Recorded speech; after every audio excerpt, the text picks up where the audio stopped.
Gas keep you burn, that's all it.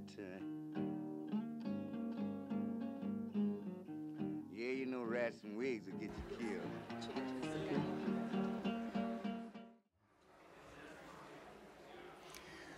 Good afternoon and welcome to Brookline's Martin Luther King Day celebration event.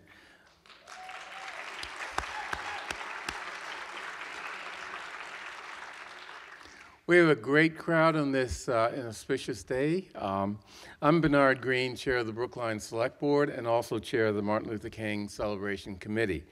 Today, you will notice that we'll have open captions on the movie to assist people who need that.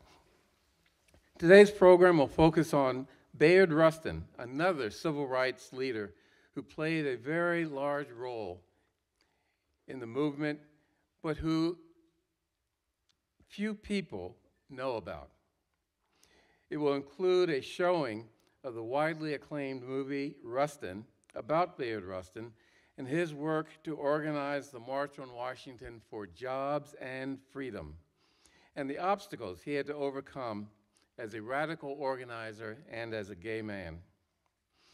His detractors included J. Edgar Hoover and the FBI, and racist Southern politicians, but they also included civil rights leaders and black politicians. Following the film, we will have a panel discussion with Brookline High School teacher Kate Leslie and Boston College history professor Martin Summers. Every year, the MLK Committee presents an annual event on this holiday and additional events throughout the year on related topics.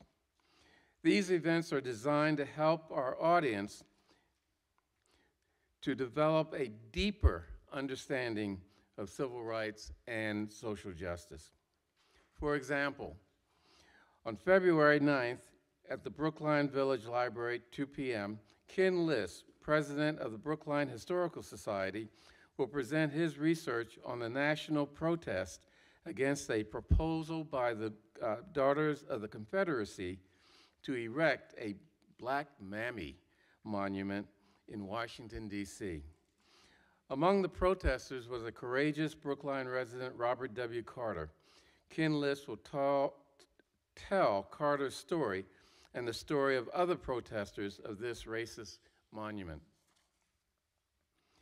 Rustin, the movie, gives insight into the interrelated challenges that continue to face people of color, women, the LGBTQ community, and poor and working people generally. It is particularly relevant on this January 20th. Murmur, murmur, murmur. But, as Kamala Harris said, however, today is not a time to throw up our hands and despair, but to roll up our sleeves and get to work. Rustin and the organizers around him rolled up their sleeves under very, very difficult and trying times and helped America stride towards a better future that we are enjoying. Hopefully it'll continue. Our license to show the movie Rustin does not include the right to rebroadcast it to YouTube. So if you will be watching our program on Brookline's Interactive Group's YouTube channel and want to view the movie Rustin before viewing the panel discussion, you can stream it on Netflix. So with that, thank you, and let's watch the movie Rustin.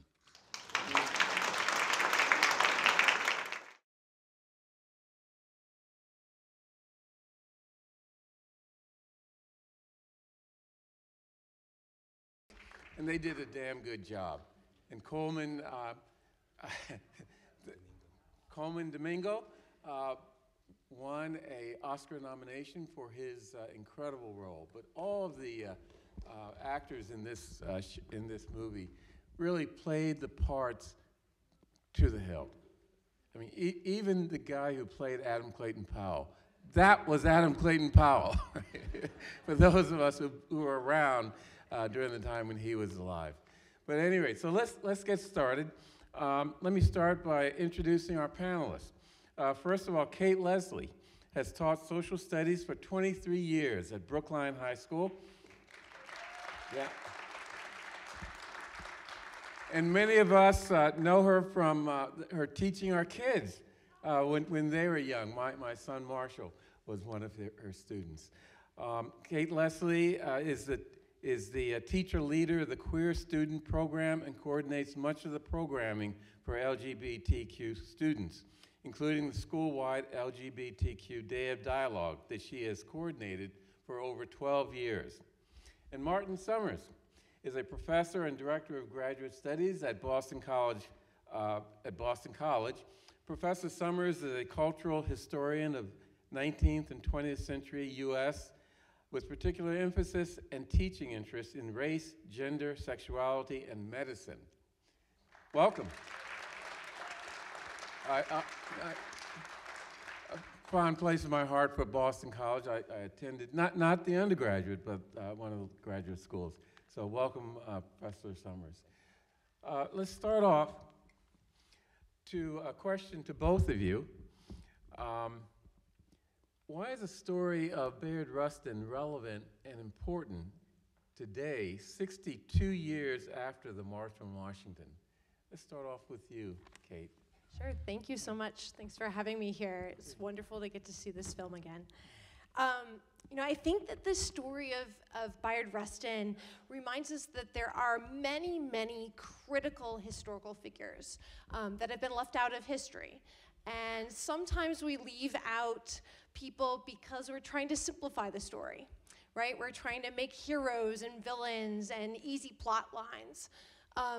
But sometimes people are left out because they are part of marginalized communities, right? People of color, women, LGBTQ people, the undocumented, people with disabilities. And I think that the story of Bayard Rustin really reminds us that not only do we end up with an inaccurate history when we leave people out, but we also miss the complexity, right? That the story is so much more interesting when you see it in its full deepness and richness. So I also want to thank the committee for inviting me to participate in this panel. This is such a treat, and I've never seen Coolidge Theater from this particular vantage point. So I just want to acknowledge how beautiful it really is. So I would agree with everything that Kate said, and I also would think, I want to situate it within a larger historical arc, right? I mean, so this film really illustrates the high water mark of the civil rights movement in many ways, right? It's really when the civil rights movement becomes mainstreamed. Obviously this, as well as a lot of activism on the ground, ended up producing significant legislative achievements. The Civil Rights Act of 1964, which banned racial discrimination in employment, education, public accommodations. The year later, the Voting Rights Act of 1965. Okay, sorry, yes, thank you. The Voting Rights Act of 1965 is talking about a little bit of the of significant civil rights legislation that emerged during this particular period. And then we fast forward 60 years, and all of this is under assault, right? The Voting Rights Act has been gutted. There's certainly assaults on DEI, Supreme Court ruling affirmative action unconstitutional. And with Project 2025, many of the, one of the recommendations is that the federal government or federal agencies stop collecting racial data, which will make it really difficult to document racial discrimination. And so you think about the 1960s as this period of intense activism, and which, again, resulted in some significant achievements, which are being now kind of rolled back. And so I think about the significance of telling these stories, because it's in some ways, we're going to have to kind of engage in this struggle again, and remembering what those of us who came before us endured, and all of the complexities of their organizing and their movement building, I think is really something that will serve or should serve as a template for us moving forward. Thank you. So in the film, Rustin's sexuality and his radical politics make him a target of both the FBI as well as white racists, but also black, primarily male, civil rights leaders. What thoughts do you have about that fact of that period, and probably something that people is new to people in terms of their understanding of the period?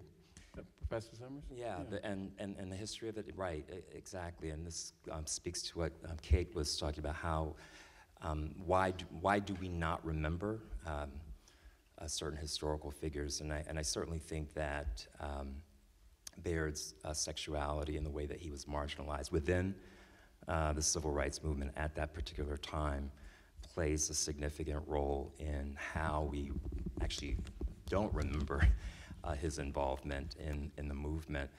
But one of the things that I really think the movie dealt with this very well. There's that one scene when he's with Elias Taylor, who I'm pretty sure is a fictional character. And they're talking about Negro respectability, right?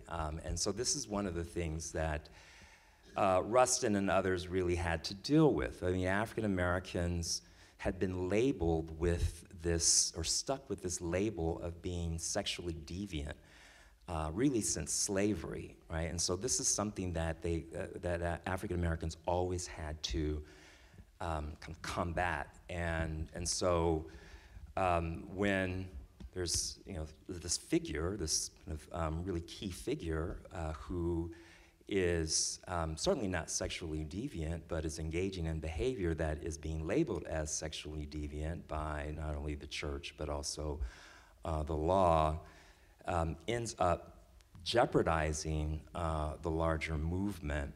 I'm not saying that it's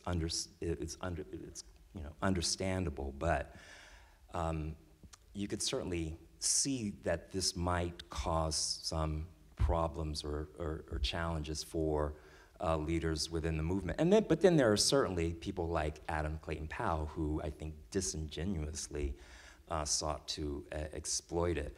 What I think is really interesting that is demonstrated or illustrated in the movie, and this is something that was true to the history, is that you had a closing or a circling of the wagons once these charges are being made by someone outside of the community, and that is Strom Thurmond, right, the Dixiecrat senator. So when he's basically doing the same thing that Adam Clayton Powell is doing, that's really a bridge too far for the civil rights leaders, and that's really when they kind of close ranks and rightfully defend Bayard Rustin. Yeah, I would just, I think like you, Martin, I really appreciate that the film painted some distinction, right, between those who may have been uneasy with Bayard's homosexuality and those who were weaponizing his sexuality, right? Whether it be J. Edgar Hoover, whether it be Strom Thurmond, whether it be Adam Clayton Powell, that they were painted differently in the film, and that felt true to the time period, that they were shown in a different light. Next, Kate. The film not only highlighted the difficulties of gay activists in the civil rights movement, but also highlighted the difficulties that women in the movement faced, such as Ella Baker and Dr. Anna Hedgeman, who were highlighted in the movie. There are many, many others. Discuss the role that women today in social justice movements and the lessons they may have learned from past experiences. Sure, thank you. Yeah, I think that just like we saw Bayard Rustin really be sidelined during the civil rights movement, women during the civil rights movement were sidelined as well. And I think about my own education, specifically around learning the story of Rosa Parks. I'm 46 years old, and when I was a kid, I learned that Rosa Parks was a little old lady who was too tired to give up her seat on the bus, right? That was 1980s civil rights education. And so I really appreciate that there have been new efforts recently to bring attention to women of the movement, their contributions. There's a number of new films and books out. If you haven't seen Selma, it's a fantastic movie that really puts women front and center in every frame. But also, more recently, there's also been some real work by female civil rights activists today to remember the contributions of women from the 1960s. During the 50th anniversary of the March on Washington, there was an effort to really name women and their contributions, and then more recently to name a number of women with the Presidential Medal of Honor. So I think only 2 weeks ago, Fannie Lou Hamer received the Presidential Medal of Honor from President Biden. So I appreciate that, and there's more work to be done, right? It's both. It's a both and. So, Professor Summers, the film presents Rustin as the brains behind the march and the person most committed to its success. How did Rustin's background prepare him for that role, the role he played in organizing an incredibly complex project in such a short period of time, and just the sort of intellectual ideas that led to his commitment? Yeah, so when I think of Rustin, I think of Rustin as being both an idealist, right, and I wouldn't say necessarily a pragmatist, but just someone who was a real strategic thinker, I guess. And so I think some of that is, is from his childhood, his upbringing. He always showed a deep intolerance for injustice, and I think part of that was instilled in him by his grandmother in particular. He refers to Ma Rustin, the woman who raised him, who was a black club woman in Westchester, Pennsylvania. She was a member of the NAACP, so he had exposure to, I believe he met W.B. Du Bois when he was young, and other black leaders at the time. And he was always a member of some organization, right? Whether it was the Young Communist League, the War Resisters League, and he always took administrative roles in them, the Brotherhood of Sleeping Car Porters and Maids.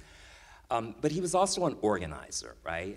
And I mean, I think about when he was serving time in a federal penitentiary during World War II because of his conscientious objection, and he organized protests amongst the prisoners against racial segregation, poor conditions, so much so he became such a thorn in the warden's side that the warden had him kind of relocated to another federal penitentiary. He gets out after World War II. He joins the Fellowship of Reconciliation, which was a predecessor to CORE, again serving as a secretary. So he always took on these administrative roles and combined the skills that he learned in that capacity with his larger vision, right, of how to actually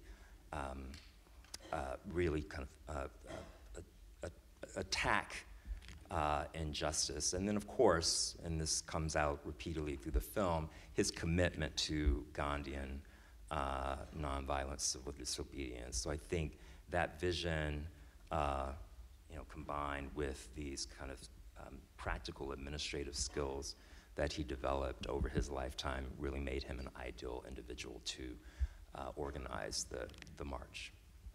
Thank you. Kate, I'm going to ask this question to you, but Professor Summers, if you have something to add to it, be appreciated. How do you and other educators use a movie like Rustin and the story of Bayard Rustin's struggles to teach both gay as well as non-gay students about the biases infecting even social justice movements and related issues? Sure. So I think that the film Rustin would be important for all students to see. And I think there is a special importance for LGBTQ students, for queer students to see their ancestors, right? To learn about our ancestors and the leaders who have shaped our community is really critical. At Brookline High School, we have started what is called the Queer Student Program. And one of the elements of that program is once a month, we invite LGBTQ leaders from the Boston area to come to BHS and to talk to students about their occupations, their achievements, and about their lives as LGBTQ people. And I think I've seen it there as well, just the power in allowing students to have role models, right? Happy, healthy, successful role models in the queer community that let them see how much is possible, that they too can have an incredible impact in whatever field they go into. And so, you know, whether they're seeing that through a film like Rustin or seeing that through individuals in front of them, I think that that is absolutely critical for queer students and honestly for straight students to have that as well, so that they're not carrying the biases about who can or cannot be successful. Yeah, I would completely agree with that. And one little piece I would add, so I teach a course, Gender and Sexuality in African American History at BC, and I often teach about Bayard Rustin. I'm so glad this movie's come out because I could certainly incorporate that. There's a great documentary called Brother Outsider as well, and fairly recently published biography by John D'Amelio. But one of the things that I really try to emphasize in that class, especially when we begin looking at social movements that are addressing marginalization, right? Or social movements by marginalized communities. What often happens is that those marginalized communities end up marginalizing people within the marginalized communities around gender, around sexuality. And so in trying to get students to think about social justice and how to build social movements, I think it's Bayard Rustin's, as well as someone like Pauli Murray, who, again, somebody we really don't talk a lot about, and I think part of that is because she's been marginalized because of her sexuality within the larger civil rights narrative, is that, you know, when we're kind of thinking about, you know, building social movements, is that we all have to think about, and using this term, kind of intersectionality, how you have oppression across a number of different axes, right? And that one must not privilege one form of oppression over another. Otherwise, you're going to kind of reproduce these kind of power relations within communities as they're trying to achieve, you know, social justice. Thank you. You mentioned Brother Outsider, and let me give a plug to our MLK committee. We had a discussion of the film Brother Outsider a couple years ago, which you can find on our website by Googling Brookline MLK Committee, and you'll find that there, as well as a number of other programs over the years that the committee has put on, both on Martin Luther King Day, as well as throughout the year. So go to Google Brookline MLK Committee, and you'll find a wealth of information and a wealth of programs on a variety of topics related to civil rights and social justice. Anyway, the next question to Dr. Summers. The march was called the March on Washington for Jobs and Freedom. Jobs, right?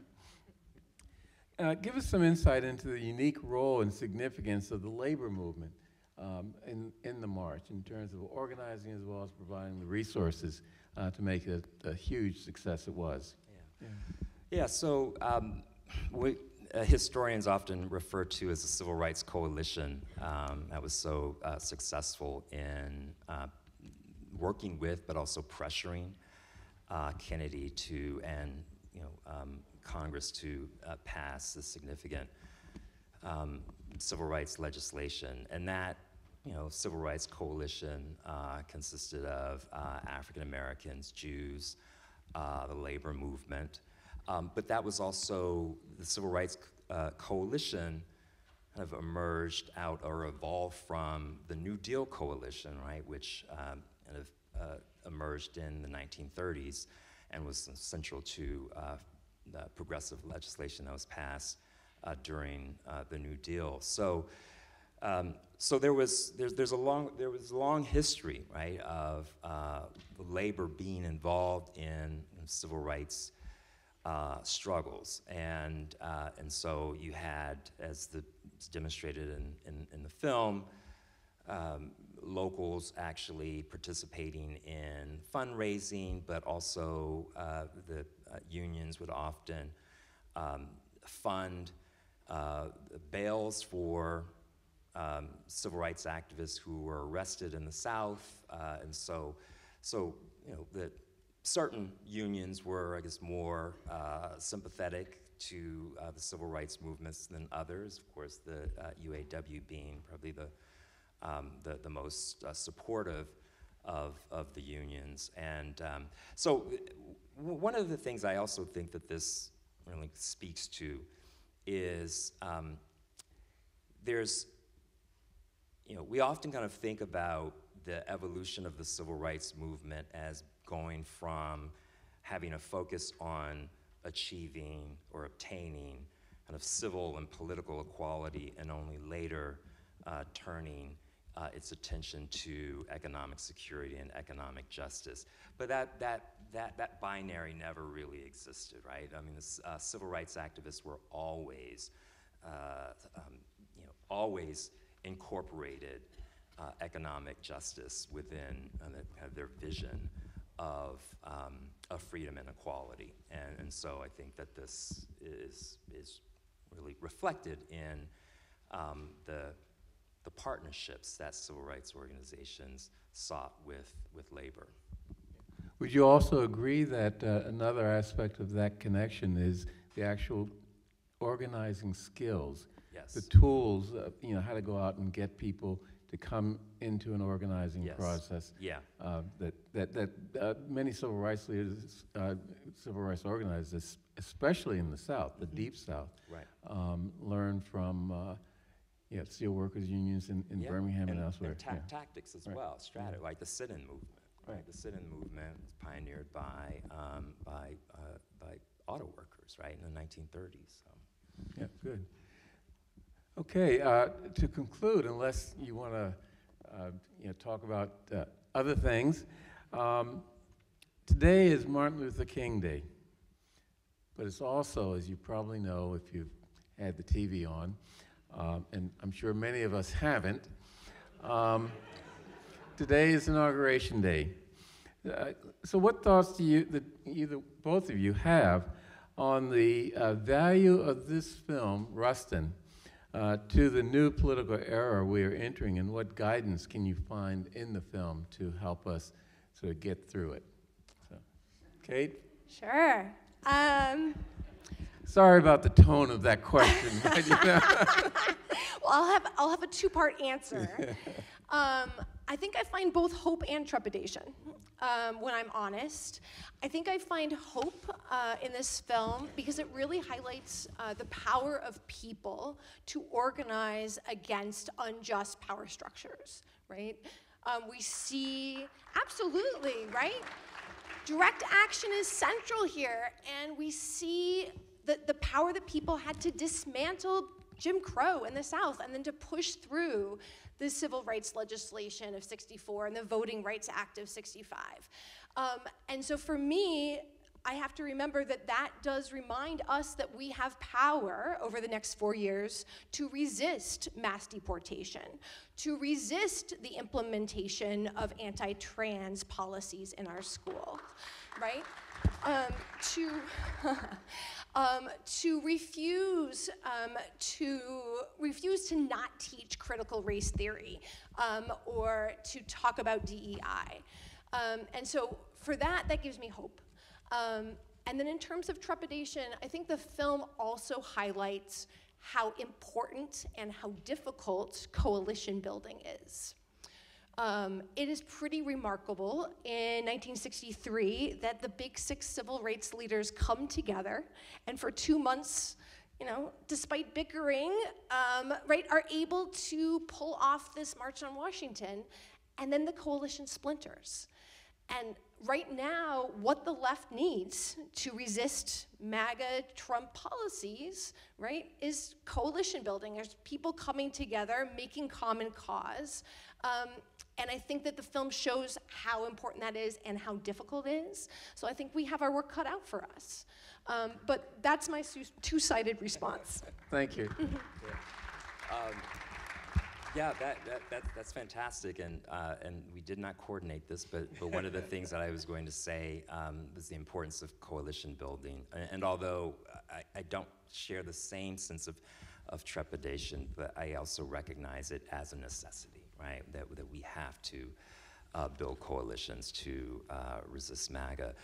And then the other thing I would just say, and I think it comes through so beautifully in this film, and we've heard a lot about it, and I think sometimes it can seem a little cliche, but there has to be also kind of a politics of joy within our organizing, right? Within our coalition building, and that is just so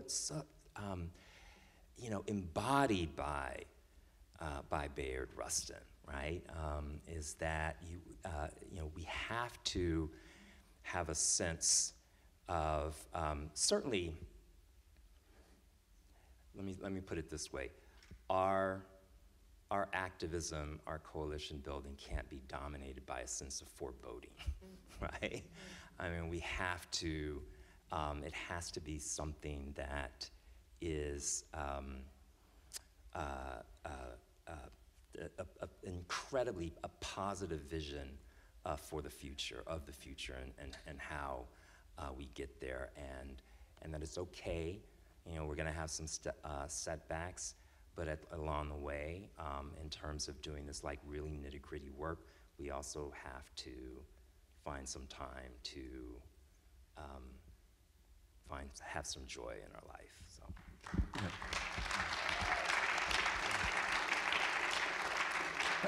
I would like to sort of touch on your something you said. Since 1963, you can see in terms of who was president, the other things happening in the country, the ebbs and flows of the move towards justice. And I think what you're suggesting is that it's not just the bad situation we're facing today that we have to look at, but what is our long-term perspective? What is our long-term goals? Because it is going to go back and forth, ebbs and flow, and it's important to have a sort of long-term perspective so that we're not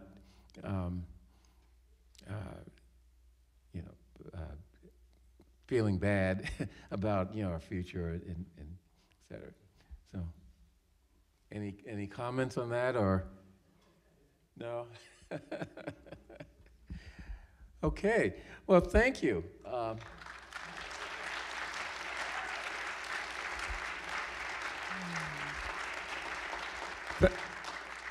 Thank you, Kate Leslie and Martin Summers, for what I thought was an informative and interesting discussion of the film.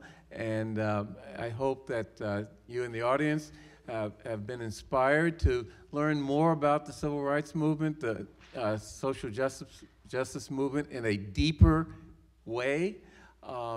And of course, the Rustin film is one way of beginning that process. Go back and make sure that you have interesting, provocative, and important discussions with your friends, neighbors, and families to spread the word about what we have to do going forward in social justice. Thank you.